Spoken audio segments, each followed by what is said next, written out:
আপনার অন্তরে যা আছে, আপনারা যে বাধ্য করে তার কথা বইলে দেন না। আপনারা কি করবে বলেন? আপনারা খুন করবে? আপনি প্রায় 80 বছর বাঁচছেন, আর কয় বছরই বা বাঁচবেন? আপনি কি খাবেন, কি বাঁচবেন? আপনি বরং যদি আপনার আর্মি মেরে ফেলে, আপনারা যদি ভারতীয় আধিপত্যবাদ গুলি করে, আপনাকে যদি হত্যা করা হয়, কিন্তু সেই রক্তের বিনিময়ে যদি আপনি শহীদদের রক্তের বিনিময়ে নতুন বাংলাদেশ গড়ে যেতে পারেন, আগামী 1000 বছর বাংলাদেশের মানুষ নামাজে প্রার্থনায় আপনার জন্য শুধু দোয়া করবে। ঠিক। বুড়ো মানুষটা থেকে শুরু করে শিশু আপনার বক্তৃতা শুনে মাননীয় উপদেষ্টা কতক্ষণ জানেন? যতক্ষণ আপনি জুলাইয়ের জবানে কথা বলেন।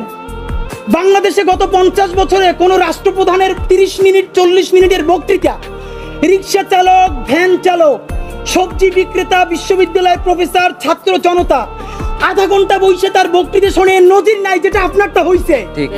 এটা কিন্তু আপনার চেহারা দেখে না।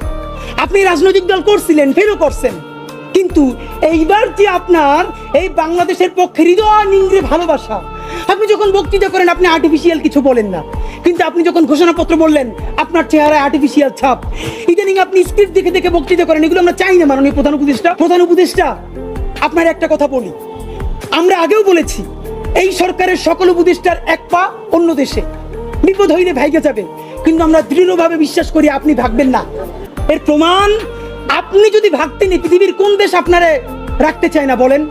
তাহলে হাসিনার আমলেও 10 তলা বিল্ডিং বাইয়া আপনার আদালতে হাজিরা আপনি দিতে আসতেন না। ঠিক।